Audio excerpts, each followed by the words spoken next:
What's up, guys? Welcome to the KP3 Community Podcast. I'm Casey Mulholland, founder and lead developer of KP. This is episode number 2 in season number 2. Today in our podcast, we have a lot to cover. We're going to be talking about workload and strength in our main segment today. And then we have our AMA. If you stick around for the AMA today, we are going to go through some practical applications to youth workload development, youth workload practices. Had a great question via YouTube last episode. Going to address that today and talk a little bit more at length on that one. So stick around for that. If you haven't already, go ahead and subscribe on our podcast channel. If you have a question to ask, make sure that you drop it in the comments below here on YouTube, and you might just find we use one of your questions for the AMA portion of our podcast. If you haven't already, be sure to go over to our website, connectprobaseball.com, and check out the KP3 community. All of our materials that we're talking about on this podcast is coming from the plethora of courses that we have over on the KP3 community. We have our official response to the MLB injuries report. We have the future of arm care, where we're talking all about strength, all about our product KP bands and how we use it to 1, manage workload, 2, understand strength of our athletes better, and 3, develop our athletes' strength over time as well. And then lastly, we have our Winning with Workload course. That course has been up now for the last few months, and so many people have signed up and jumped on these courses, gone through Winning with Workload at length, and started to apply.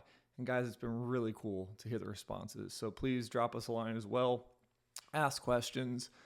Tell us how you love the courses. Tell us things you'd like us to cover on this KP3 community podcast. Up soon, we have some guests hopping on the podcast, and we have a few more surprises along the way for you guys. We're really excited about this podcast and being able to provide more information on our KP3 community courses for you. With that being said, let's jump in tonight to our workload and strength segment. So I'm going to give some preface to this, that we have 2 products at KP. We have our KP bands, and then we have our KP throwing, which is a workload-based software that all of our athletes use to monitor their throwing workload. We're really excited about how these 2 pieces work together. And for the last 4 years, we've been collecting data regularly on both of these items. KP bands, we're going to jump into that first tonight and talk about what are KP bands and how do they cover the strength component of this. They are autoregulatory. They do have a workload factor to them. I'll explain that. But then we also have our throwing workloads. And I'm going to explain the difference and how we use both of these products to help us understand our athletes, their readiness to actually compete in the phases that we're providing them. I have this weird theory that over time, AC ratio, for example, is something that everybody's known about. But I have this theory that we've been testing at KP. We've been utilizing for, I guess, now 2 years. And I don't think you should always look at AC ratio. And today we're going to talk about that a little bit more at length as well. I utilize these 2 products, the KP bands and the score, the TSO score that we get from these KP bands. And I utilize our throwing workloads, which are predicted workloads, predicted readiness for our athletes on a daily basis. So let's dive into this. We have workload, throwing workload, and we have actual strength for the day, which come from our KP bands. KP bands really happen in 3 parts. When we talk about KP bands, what we're talking about is our athletes show up daily. So they come into our facility and they actually shoulder test on our, what we call our TSO unit. It's just a strain gauge fixed at a certain position. So we have 5 feet and 1 feet. We fix it at a certain position and we allow our athletes to actually shoulder test. We get a score back from that. So we're looking at 9 different tests modeling the entire shoulder. And that TSO score represents the shoulder's complete readiness today. I'm going to pull up a graphic here so that you guys can see. I'm going to drop myself back into the background. There we go. And so, for example, we have extension. You guys see the graphic here that says extension.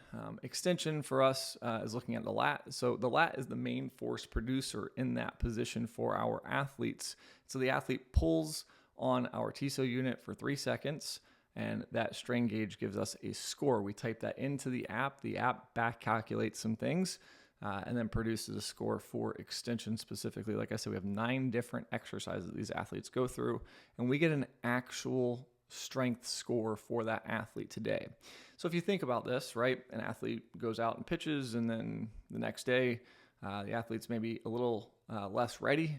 We're not producing force as well. The score is going to go down, our TSO score, and we're going to talk and show that in just a second, how we've collected data on that over time.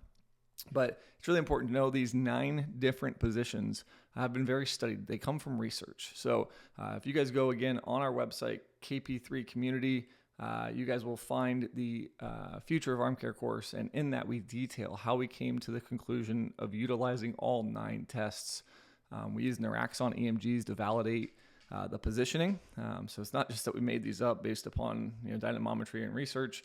We used dynamometry and research over the last 40 years, and then from that, we actually did our own test with EMG analysis to look at, for example, the lat and extension to see that that is the main force producer. It is the one thing that we see that is the most active during that movement. So when we look at extension, yes, there are other muscles that are involved, and yes, they are active, but the lat specifically in extension is the one that is producing the most force. So if we utilize extension on a regular basis, we are predominantly getting a reading to understand what the lat looks like, for example, for today. So we do that for 9 different tests. Again, get a score. That score provides us a daily readiness for that athlete. We utilize that score at the end of our training day. Our app actually calculates an individualized band training protocol for our athletes. So that is the reward for doing the testing on a daily basis for our athletes, is that their band program, their arm care, is uniquely built out for them based upon our app. So really cool suite. We don't talk about it enough, to be honest with you. We haven't promoted it as well as we should, the KP bands, but some great teams have used them over the years. Big D1 programs, find them all over the country. It's pretty funny. I get pictures from people saying, hey, check out KP bands. They're on this fence over here at this event in California or whatever. And what we've gotten from it in-house is really this heavy quality of data and this consistency of data for athletes' strength on a day-in and day-out basis. Trying to look at readiness cycles. How prepared is this athlete, or recovery cycles? How prepared or how well recovered is this athlete on a day in, day out basis? So with that being said, let's talk about that a little bit. I want to dive into talking about sort of stimulus and what happens to the body so we can better understand. We have throwing workload, and then we have our actual force output for the day, and how we use these 2 pieces interchangeably to manage and govern athletes. When we talk about throwing workload, we're talking about a predicted readiness for that athlete, or predicted fatigue. So what we're saying is, if you throw, so throwing workload, if you throw X amount, we have the AC ratio, and that AC ratio is saying you're progressing or regressing too much. And if you do that, you're potentially going to be in a fatigue state, or you're not going to be ready for competition or performance. When we're talking about shoulder testing and force output from a strength perspective, what we're talking about is this athlete's ability to produce that force today against maybe previous days or against the population. And now we're able to start to make decisions day in and day out on whether or not this athlete should push today. Maybe this athlete's strength score dropped too much today, and we have some sort of red flagging system. I'm going to show you where the pitfalls are there, but how we can use that concept to especially govern high intensity throwing. I think that's where it comes into most play. So let's talk about a model called the GAS model. So General Adaptation Syndrome.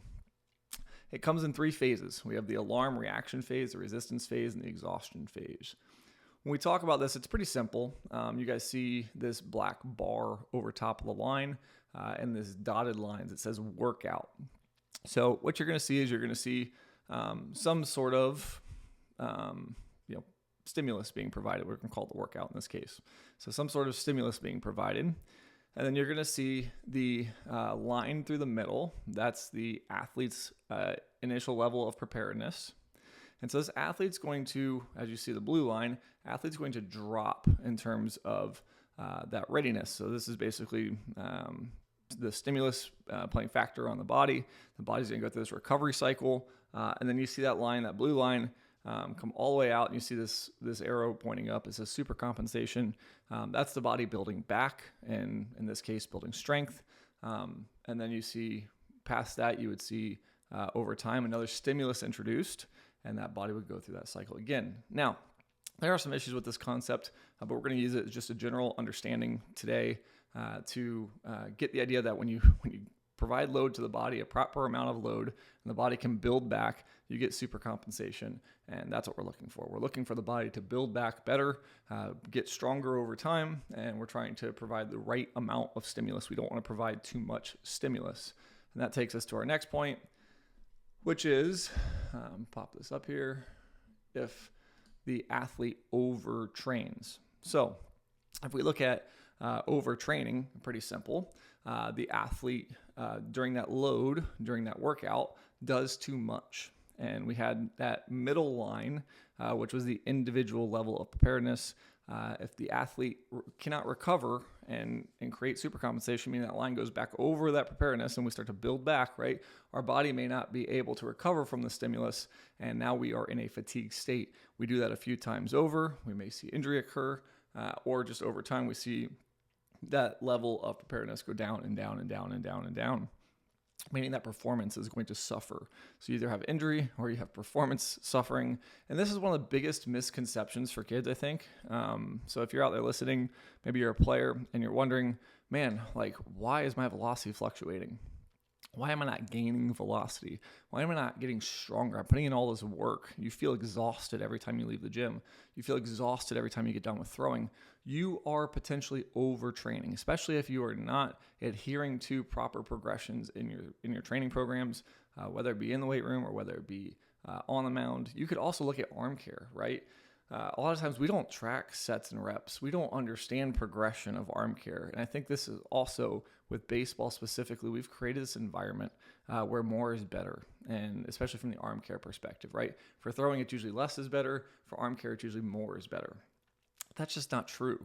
You need to make sure you're progressing, regressing your arm care, progressing, regressing your lifting, progressing, regressing your throwing. It's all very important to make sure that you are not in a fatigued state. That is, we talked about in the last episode a lot.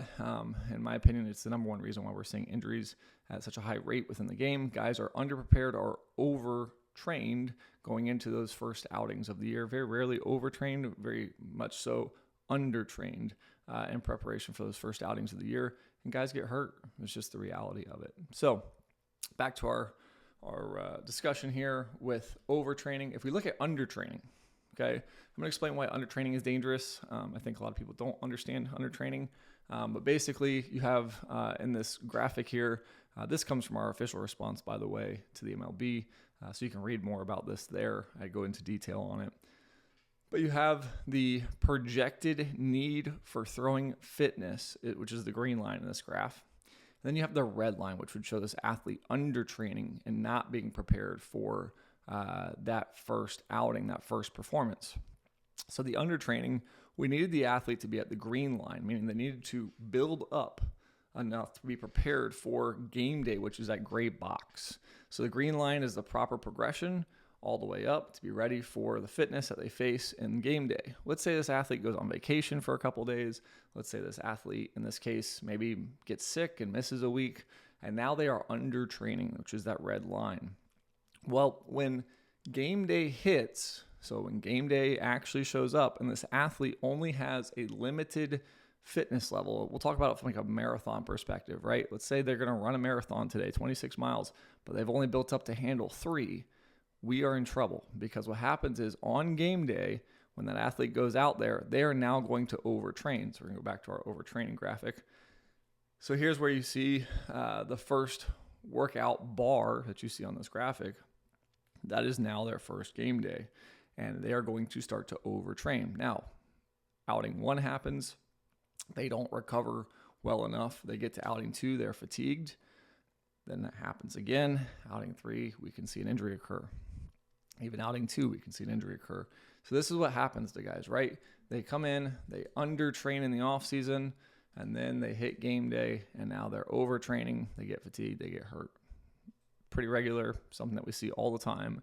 Again, going back to the data that exists from 2013 Posner study, epidemiology, Major League Baseball, we see this April is the highest incident rate of injury. We talk about 2020 study, so the 2020 COVID season, 2021, the study came out looking at athletes that didn't have enough time to prepare for season. We had 3.5 times the elbow injury risk in that COVID season because guys didn't have enough time to build up. And then lastly, we have the MLB injuries report just came out again in December 2024, showcasing the same thing we saw from 2013, that April is the highest incident rate of injury for our athletes. Again, we need to change this. It starts with understanding over and under training, being able to put a better workload model in place. So how do we do that? I really do believe this workload plus strength model is the right way to go for our athletes on a number of levels. There's probably more ideas and concepts, and I've already got a few that I've been working on. I've talked to some people that are pretty excited about things from some pro orgs, things that they're seeing in their data. Pretty exciting times because we're going to start to see, I think, in my opinion, much more than just general throwing workload or just general strength measures. We're starting to see some great groups do some really great things in this, and I hope our data is impactful in this case. So let's go to our next segment here, which is what are the KP bands. So I talked about, again, now we got some context, right? We have the gas model. We're understanding exactly how, fatigue happens, basically. General overview, how fatigue happens. Now we're moving to our bands. I'm going to talk about the bands product a bit more. And then I'm going to showcase some data from the bands here and talk about how they combine against throwing workload measures.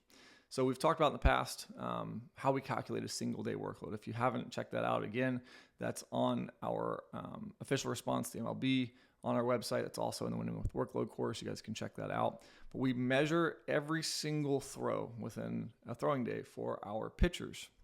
And that gives us a score. We add all that up, creates a day load score. So that is our predicted fatigue with AC ratio. We utilize those scores to basically build out the AC ratio. AC ratio then allows us to understand the progression or regression needed for an individual athlete to make sure that they are not in a predicted fatigue state. When we start talking about strength, again, you guys will see here on the screen, we have our KP bands right in the center there. Is the product itself utilizing our app. There's some amazing calculations happening on that app that our team has put together over the years to help individualize those scores. So I see a lot of people utilize strain gauges. The problem is they don't individualize those scores to the individual athlete. Because we're utilizing an app, we're able to collect player information. We're able to normalize these scores to the individual athlete. That provides us the groundwork to start to understand how our athletes stack up against their population. And it also allows us to look at our athletes over time and their force production. Meaning that if they were 16 years old, we can compare them at 16 to 20 or 16 to 18. We have data sets where guys have been doing this for years with us, which is awesome. So when we look at strength for the day, athlete comes in, they shoulder test, right? We get a score. We call it our TISO score. Athlete goes and throws. We collect their throwing workload, which would be basically a throwing score. So we have our actual strength score and our actual throwing score. Now, the question is, how do these things correlate to one another? So we talked about our gas model. And here is that gas model, generally at work in a real data set that we collected on an athlete. Now, I'm going to showcase, this is kind of a case study. I'm going to showcase some of this data from an individual athlete. This athlete, in context, was a pitcher for a junior college team. What he did was he was starting baseball games on Monday, and it was junior college, so starting baseball games on Monday, and he was relieving or closing the game on Saturday. So that's typically a pretty high amount of work for an individual athlete throughout a season. This athlete came to us, so he started doing this from the winter time and went into spring, and he was able to track all of his throwing workload and his shoulder testing daily with us post outing. So what we did was we did the day of the outing, we would get our shoulder test. We did the day after the outing, so 24 hours. We did another shoulder test. Then we did 48 and 72 hours. We shoulder tested those days. We gave them the rest of the week where he didn't have to shoulder test in the future. That's some of the things we've looked at. But we did day of the game. We get a shoulder test before the game. That's key. We would test before the game. Then he would go pitch. We would measure the day after. We'd measure the day after. And we'd measure the day after again.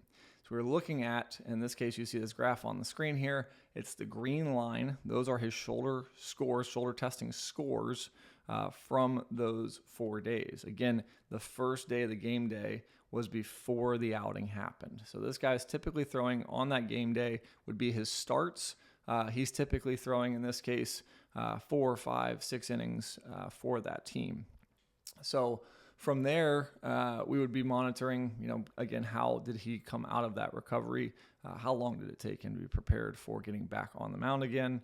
We would look through the 72 hours. So what we found here is that you see the first week, pretty good workload. You see the gray bars have his throwing workload in it. So 30-ish, let's just say 35. Workload there, then we have into the 40s, and then the next week we have into the 40s. So every Monday it was 35, into the 40s, and then into the 40s in the next 2 consecutive weeks.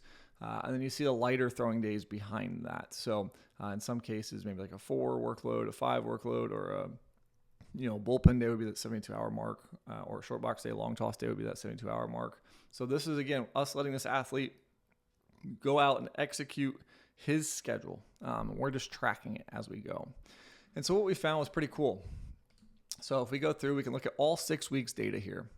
We'll look at the start day. So again, same graph model here. Now we have just all 6 weeks of us doing this, tracking this athlete overlaid. So what we found here was that in week 1, the athlete goes into his start. In this case, he's around like a 6.5 TISO score. So that's the score for the strength. So he's doing all 9 tests, again, on our KP Bands TISO testing model, does all 9 tests. We get a total score. We call it our TISO score. And so we see on start day, to start off week 1, he was just below a 6.5. Now in week 2, you see it go up a little bit, closer up to that like 6.7, 6.8 mark. Week 3, you see the same thing. Week 4, you see the same thing. So now he's pretty stabilized. He's pretty comfortable with testing. He's going through this cycle. So 24 hours, you see it goes down. 48 hours, you see it kind of, again, goes down a bit further here. Week 3, he had a little blip up there, but again, that should be a good sign. And then lastly, 72 hours, we see him start to come out of it. And that's the big thing. If you look at all these charts, you see 72 hours, he's improving his shoulder testing scores by that 72nd hour. So meaning that he's going through his recovery cycle. He's day 1, start day, experiencing the load of the start. And then he moves 24 hours later, you see him drop in readiness, 48 hours, drop in readiness again, and 72 hours, he starts to come out of it each and every week. Well, the first 4 weeks here, he's complaining of losing velocity, and he'd been starting and relieving each of those 4 weeks. And so we called his coach, said, hey, I'd be curious. Let's kind of work with this. I'd be curious if we cut that Saturday relief appearance, what would happen to his TISO score when he comes in and tests on Monday before his start? And so called this coach. He was very receptive to it. He said, yeah, let's try that. I'd like to see that. So this athlete notoriously was like a 93-ish mile an hour guy. He kind of gone down to like 89, 90 miles an hour at that time. So we wanted to try something different and try to see if we could get him to maybe stabilize or get velocity back over time. It seemed like he was just a bit fatigued. So he doesn't do the relief appearance in week 4. So the end of week 4, he doesn't do the relief appearance. So now we have week 5 and week 6, and you see what's happening here. On start day, week 5, he goes up to just below 8, let's say, call that a 7.6, and he obviously is a lot more ready. Now, 24 hours, notice here that he drops to the normal drop that he was at. So the normal score that he was at 24 hours after his start. 48 hours, same thing. Normal recovery cycle. 72, normal recovery cycle. And then he goes back again for week 6. and he goes almost up to an 8. So this was fascinating. So this meant that he was more ready on game day, but he was going through the same recovery cycle that he had before. So very, very intriguing to us. We were kind of shocked by this. We didn't collect a 7 and 8, week 7 and 8. We should have. I wish we could have. They went on the road, so they were out of town for us to do that. But in this case, this is a great data set for us to evaluate. Something as small, well, not maybe as small, but something as just changing the cadence of when he was throwing that end of the week. In this case, he was throwing in relief. Maybe that's a bullpen for a guy, right? We talk about the big league level, for example, the second versus third day. Which day should a pitcher throw a bullpen? Maybe at the collegiate level, again, with a 7-day rotation, maybe you move a guy's bullpen and we watch these recovery cycles. This was the implications. This is what we saw. We can start to kind of understand recovery cycles with some guys. It was very promising. Individual case study, individual athlete, but this is how we were kind of looking at things. So again, it mirrors this concept of gas, allows us to understand maybe when an athlete's pushing a bit too hard, and gave us some separate data. The key here was that in all of this data, his AC ratio, we had built him up so much in the wintertime, his AC ratio was flatlined at about a 1 on his start days. So his AC ratio was not showcasing that he was in a fatigue state. His AC ratio is not telling us that he was at any danger for an injury. And when we look at this chart, we go, man, his performance was suffering. When we look at his velocity, his performance was suffering. When we look at this chart, we can see he's not at peak readiness for a start day. So we start to kind of now ask the question, okay, is AC ratio telling us enough? And in this case, it's really not. And we wanted to help our athlete from a performance perspective. The AC ratio, in terms of what it looks at when you read through the research, is injury. And so was this athlete more at risk of injury? Was he not? I couldn't tell you. He didn't get hurt. So maybe AC ratio was doing its job in that case. But performance was suffering. So we have this sort of weighing of performance against health, right? Performance against health, performance against health. If we want to keep guys healthy, I would argue that they should be at peak readiness for outings. You're not going to get there every day or every time we go out and pitch, but that should be our goal. Make sure that we keep our guys out of a fatigue state, better understand what a fatigue state even means. And this is where adding something into AC ratio, remember, it's predictive. When you have the actual for that day, for that guy, it starts to tell you more about what's going on. The actual, when we talk about AC ratio, is looking at just throwing. It's just taking the throwing data from the last however many days, and it's utilizing that to help us understand readiness. But some guys don't sleep well. Some guys work another job. We had a guy that did a demo job this past winter, is a good example. And he was beating down a house for 48 hours. And then he came in and pitched, and his velo was down. And he was telling me he doesn't feel great and he's fatigued. And you wonder why. Well, he did a construction job for 48 hours and was on his feet, utilizing a hammer and doing a lot of things that required the same musculature that we're trying to protect when we're throwing. So strength measures help us understand those nuances, some of those other things that we're not capturing when we talk about throwing workload. Now, throwing workload implementation in and of itself is a huge step forward in our game when we talk about a more advanced model of throwing workload. When we're talking about strength, though, adding that in and now combining some of these key metrics, man, we're starting to get some really, really good insights on athletes on a daily basis. How much of a drop is too much in this case when we talk about the individual athlete? So let's go to this study. We could use this, right? We could look at this over all of our athletes. We could say, okay, game day, 7.05. This is the average here. So this would be the average score. 24 hours, we see the average score of 6.57. 48, we have, it's going down further. And then we go back up in 72. So we see the average scores, and we could use this and say, hey, if this athlete goes well below those average scores of his own, or maybe of the population, maybe a 1-point drop is too much, maybe a 1.5 drop is too much.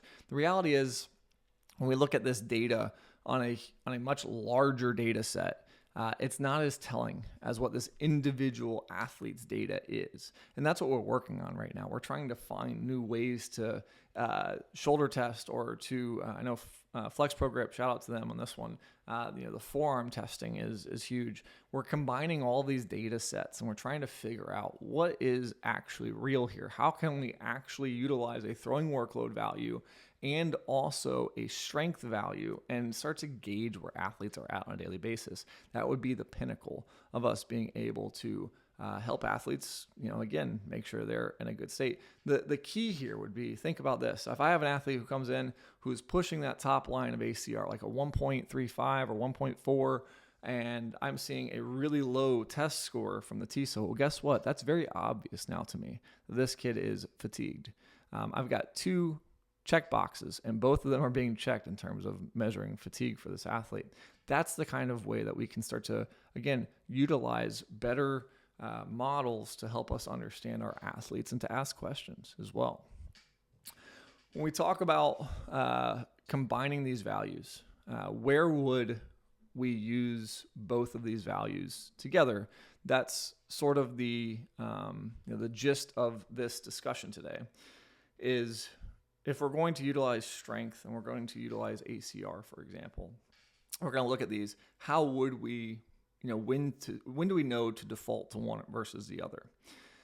And I'll give you a good example of this. I mentioned it a bit earlier with the ACR being kind of consistent for this individual athlete that we looked at. When you have a guy training in-house, I'm going to talk about facility management for a second. When you have a guy training in-house and they're going through different phases, specifically in the off-season, for example, you might have like game day and in-season phase, right? This guy's going through the spring and he's not really changing his routine. Let's talk about starters, for example. This guy's not really changing his routine. It's the same week 1, week 2, week 3, week 4, all the way through the season. If we're looking at that guy, his ACR is really not changing. Keep tabs on it. If he's doing a good job week in and week out, maintaining his bullpens, maintaining his light days, he's throwing a higher workload on the single Saturday, for example, let's call it. His ACR is really not changing. But that doesn't mean he's not fatigued, especially with travels and especially with, just even bad outings sometimes or overlifting.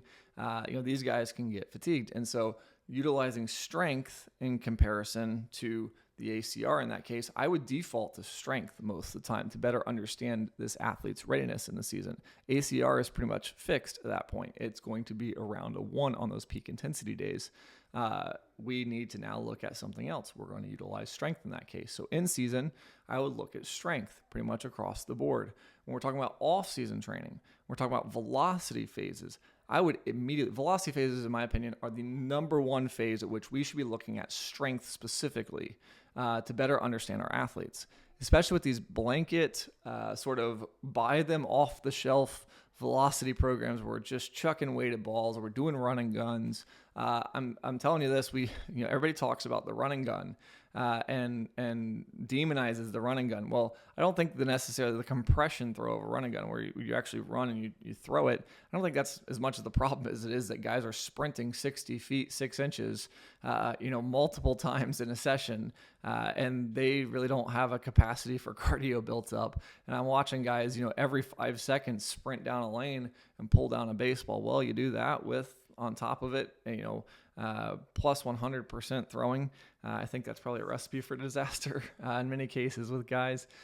So there's this sort of double-edged sword. You're fatiguing yourself, you're taxing your CNS in the sprints, and also you're now throwing 100% plus 100% with, let's say, a 3-ounce ball. I think those two things can factor in, and you end up with a guy who's just absolutely taxed coming in 24, 48, 72 hours after they throw at peak intensity on those velocity phases. So again, I think the velocity phase, again, ACR, if you build those programs out right, I always recommend in velocity phases, guys overbuild for velocity phases in terms of their throwing fitness.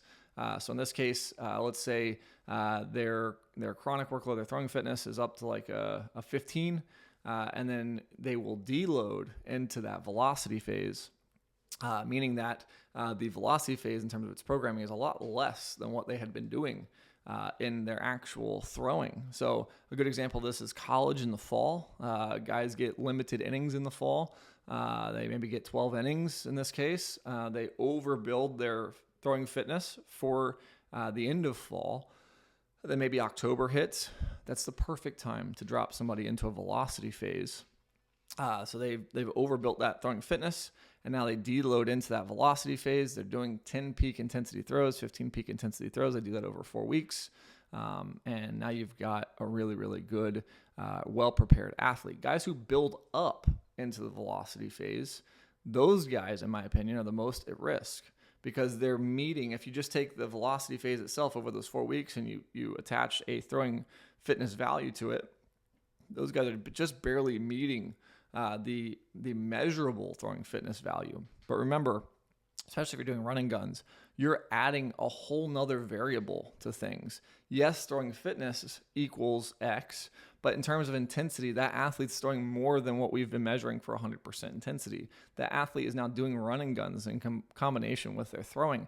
So you're just asking more for the body than what we actually calculate in terms of our throwing workload. So that running gun, that velocity phase, you probably need to be overbuilt for it and then deload into it. When you deload into it, the ACR in that case is going to show you that you're under training. You're detraining. But that's what we actually kind of want in this case. We want the athlete to be over prepared for the physical requirement of a velocity phase. So to understand readiness in this case for the athlete, you're going to default to something like our KP bands, where you're getting a strength score specifically. And you better be getting really good tests. This is another thing that I've seen recently. There's some products out there that,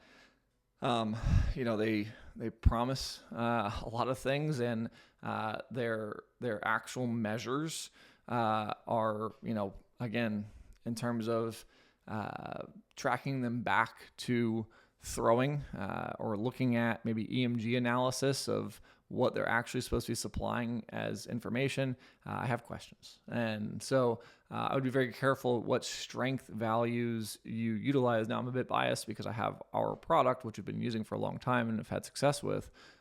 But I do think that it's important to make sure you understand, before you dive into leaning into a strength score, you understand, one, how that strength score is being calculated. And then two, you understand exactly what it is that that strength score is trying to measure, so that when you're talking about a velocity phase and you see numbers going down somewhere, you can start to understand what exactly is happening to the body for those individual athletes.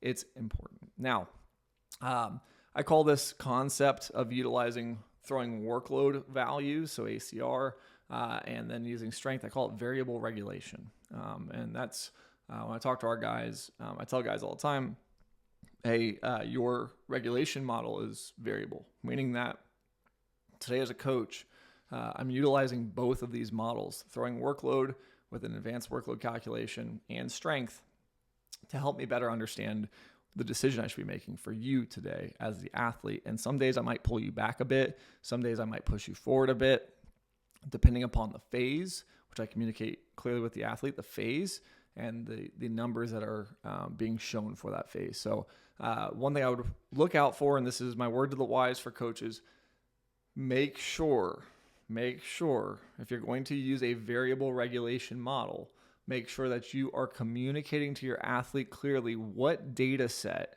is going to govern their throwing. Don't let them show up every day and you make decisions that you need to throw less with the athlete or throw more with the athlete today off of shoulder strength and tomorrow off of ACR, and the athlete has no idea which one to use. This is the number one reason why I think athletes turn away from workload management, is because they're getting pulled left and right and they just want to go throw. They just want to go do their program, but they're being pulled left and right by a coach or by an organization, and they're not sure how they can control their destiny, their future. This athlete may be trying to recover, maybe trying to again, eat right, train right. They might be doing all of the things, and then they show up and they're ready for a velocity day today, and you go, no, we're not doing that today. And they go, well, because of my strength score? No, because of the ACR. well, how's my ACR down? Well, my ACR is down. It's not up. And so there's now this discussion that's happening, and the athlete starts to question you as the coach because you didn't clearly set the expectations as to what it is that you're utilizing to govern that athlete's program. So again, make sure from a philosophy standpoint that you have laid out, if you're going to give an athlete a specific phase, here is the governance model that we're going to use, whether it be advanced throwing workload, whether it be strength. Here is the governance model that we're going to use to govern your training. And so I think that's, again, I think that's where most people get in trouble with workload is they don't set the expectation well. So set the expectation, build the phase, utilize variable regulation. There's other things that you can put into variable regulation. Again, I think there's about 4 that we're using right now. Keys in terms of data points that we reference. The big 2 are our throwing ACR and also our KP bands. Those are the 2 big things that we're utilizing most right now and have been proven kind of over time for us to be of usefulness. Typically, we have a rule of thumb, and last thing I'll say on this, typically we have a rule of thumb. If an athlete is a full point down on our TSO score, that's when we red flag it. That is not, when we look through the data, that is not a universal thing. And so I'm very careful to pull somebody back from a program that I've well built. But I am also very specific about the questions I ask that athlete on a daily basis and what strength, our TSO score, what strength does for us is it provides us groundwork to start to better formulate questions for the athlete to make sure that we're making the best decisions from a throwing perspective on a day in and day out basis. Try to give our athletes the best chance at staying healthy. So with that being said, we're going to move on tonight to our next segment, the AMA. And there's a great question this week from our YouTube channel last week. And so wanted to go ahead and shout this one out. I appreciate the question. And the question is, where would you recommend starting with implementing this philosophy at the youth level, talking about our throwing workload model, our more advanced throwing workload calculation? And this is a great question, one that I get a lot. So I'm going to go and talk about the youth and how I would, at the lower levels, utilize more of an advanced workload calculation for the youth level. If you guys have questions, please put them in the comments below. Be sure to, if you have more of a personal question, hit us up on email, support@kineticprobaseball.com. We'll be taking those questions, answering them. I love to do them here on the podcast itself. Always makes it a lot easier, and I can provide some illustrations to this as well, which is great, especially if some of those questions require more depth. For this specific question around youth development, I think the number one mistake that gets made at the youth level is that athletes don't build up appropriately for season. We see it time and time again. We talked about the April injury issue. We don't have that data at the youth level. I wish we did. But I would venture to say, and this is right now we're looking at summer is coming in about 2 weeks here, 3 weeks. Spring season just ended for a lot of guys. I would say this is the number one time where I see athletes make the mistake of detraining. Guys they finish their spring season and then they move into that first showcase of the summer. Now, between that period of ending their season and preparing for summer, or that first game of summer, they should be preparing for summer, right? They should be taking 2 to 3 weeks and sort of building themselves in preparation for those 4 innings they might face in that first tournament. A lot of guys, though, decide to rest their arm, and they shut down for 3-4 weeks. And then that first tournament comes, and they end up getting fatigued. Second tournament, maybe, they get injured, or even in that first tournament, they get injured. The rules and understanding of pitch smart. So point 1 is I would make sure guys are built up. Make sure you understand the pitfalls of the youth level, whether that be at the high school level preparing for summer, or whether that be a young athlete, 10, 12, 11 years old, sort of getting ready for a season. mom, dad, get in the backyard, play catch, build up, make sure that this athlete's arm is continuing to move, challenge them. It doesn't have to be just a good old game of catch. If you got a tree, right, put a big X on it. Tell the athlete to, your son to move around in the backyard and throw at that X on the tree. If you've got a pop-up net, which many of you do, again, grab some baseballs, create a fixed number of throws that you're going to execute today, and have your athlete, make backhanded plays and throw it to the screen. There's so many ways to execute throws, but find some way to govern intensity and build up intensity over time. Find some way to provide more volume over time. This should happen over at least a 4-week period. For our athletes, a 3-week period for our young athletes. We start talking about big leaguers, for example, we're talking about 4 months of preparation to be ready to be a big league starter. So very different timelines. But for those young athletes, we're talking about 3 weeks, 4 weeks of preparation, and then put them into a game for 1 inning, and then go from week 1 with 1 inning to week 2 with 2 innings, and week 2 to week 3, from 2 innings in week 2 to week 3 with 3 innings, and build that athlete up. I don't look at pitch counts. Don't ask about pitch counts, how much somebody should be throwing in pitch counts. I don't look at them. I do look at how well built the throwing program is from, again, day 1 in the off season all the way up into season. You have some general rules of thumb that will be helpful. And again, it's about progressing load. So two biggest mistakes I see athletes not building up appropriately. I'll add to that and say the second thing there would be that athletes don't throw enough in the week. So mom, dad, try to get your kid out there throwing 3-4 times a week if they're between that 10 and 12-year-old age range. If you're maybe in that 14-year-old age range, you're talking about 4 or 5 times a week, 6 times a week. Knowing that you have these big tournaments that span that duration of time, you might be playing 8 games over that duration of time. That's what you have to be prepared for. You're trying to be prepared for the load that you face. And so again, I see a lot of athletes not ready for that. Now, from an advanced throwing workload, putting a sensor on your kid, putting a app in your kid's hands, I think that's great. I have no problem with it. But especially at the younger levels, I think it can be something that maybe gets in the way of a lot of younger kids. And again, today, I've said this previously, today I don't feel like we have a philosophy problem. I think we have really great measures of workload management for throwing. We have, even with strength, we have some really great measures out there, great products that have been created.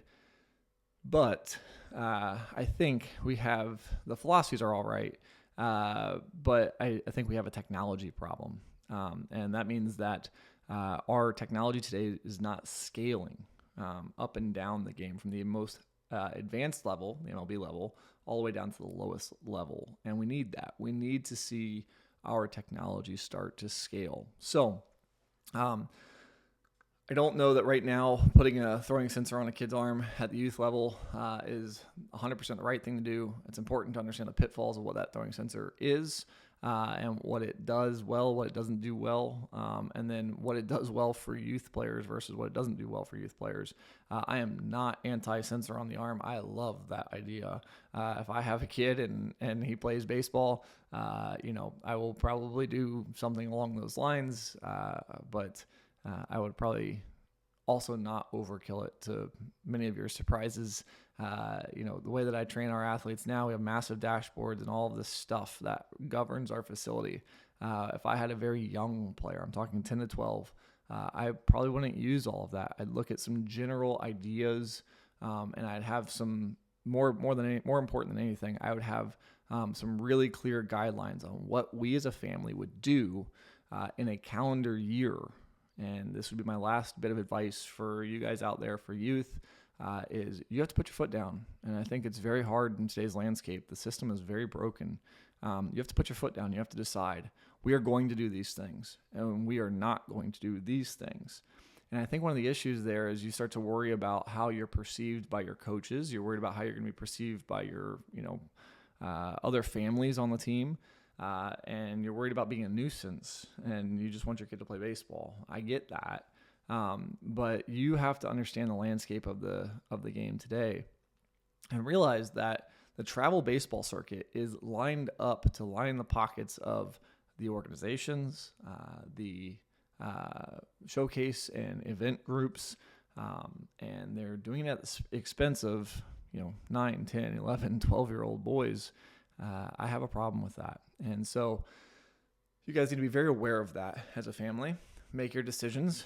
And if somebody doesn't support your decisions as an organization, then you need to walk away from that organization and find somebody who will. And I promise you, there will be a team out there that will allow you to call the shots in terms of when you want to play, how much your child should be playing.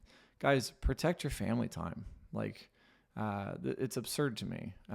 Kids are practicing 4 days a week at 12 years old, and then playing 8 games in a weekend or whatever. That's nuts. What are we doing? Make sure you guys have time for family dinner. If you don't want to go to practice tonight, that's okay.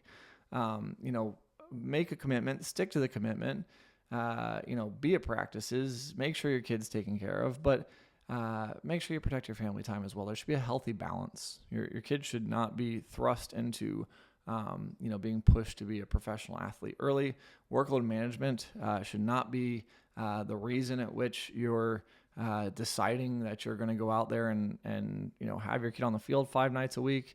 You can do things in your front yard, and it should be something you and your son spend time together doing. I think that's, the reality of the sport is a lot of it comes down to that infamous, image of dad and kid playing catch in the front yard. I think that's such a huge deal.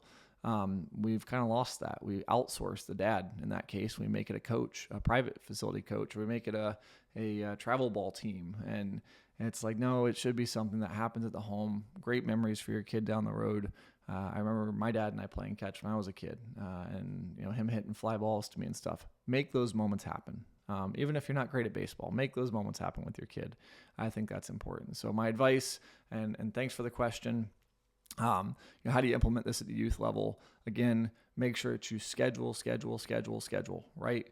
From a year perspective, make sure that you have a plan in place as to how much you're willing to allot your kid to training and to throwing and to practices and to games, and make sure that you have a preparation phase in place for your athlete before the season starts, so they can build up for 4 weeks, at least build up for 4 weeks, and then kind of be prepared for the game. I'm happy to share some insights on that. If you guys want to reach out, direct, again, support@kineticprobaseball.com. Happy to send parents over some, just general throwing information. Nothing going to be groundbreaking there, but ways that maybe I would do some of that. But you guys have to adhere to the things that exist today and understand the pitfalls of the industry. That's the key there. So with that being said, let's move on tonight to our final segment. We have the wrap. Guys, if you haven't already, and I'm going to say it time and time again, head over to our website. Check out the KP3 community on our website. It's been just an amazing place to interact with you guys. And so thank you so much for checking out the KP3 community, all of our courses on there. I'm going to be adding to them regularly here. So you guys will soon be seeing some updates on the KP3 community, both from a payment model standpoint and also from a forum standpoint, where you will see just new updates on the courses. You guys will see some releases on social media from us about what we're putting on those courses. And we will also have some new courses coming out by the end of the year. We're really excited about one of our partners, new partnerships. We're going to be announcing that in the fall. And talking about how that data that we've been collecting is interacting with our models, and trying to be as open as possible, vulnerable as possible with our data, so that you guys can see it, understand it, and apply it appropriately. On the Winning with Workload course specifically, we will shortly have some application area up, so some new modules on application, best application, some ideas. I talked about deloading into a velocity phase today. That's something that we've talked about pretty at length in the past. We'll be updating some course materials on that. So The official response from MLB injuries report is what it is. It's the 50-something pages there around the concepts of workload management. Winning with workload, the course is going to be more of our advanced application and continued development around workload management, so you guys can best understand the differences there. Our Future of Arm Care course is about our strength measures and how we're utilizing, how it built and how we're utilizing the KP bands in this case to better understand our daily readinesses for our athletes. We may or may not have a biomechanics course come up eventually. We're working on that. And again, our partnership announcement, which will be added to our the Future of Arm Care. We're really excited about that one as well. So you guys stay tuned. Again, add comments down below if you guys have questions. I appreciate you guys so much for tuning in. We will be dropping some more season 2 here shortly. So stay tuned for that as well. Check us out on social media, on Instagram, Kinetic Pro Performance, on Twitter or X, or whatever you call it these days, Kinetic_Pro. So at Kinetic_Pro, or you can look me up online on Twitter, specifically myself. It's at Casey Mulholland. We'll interact with you guys there. Hopefully you guys enjoyed. As always, questions, hit us up online via email, support@kineticprobaseball.com. See you guys in the next episode. Appreciate you guys tuning in. See ya.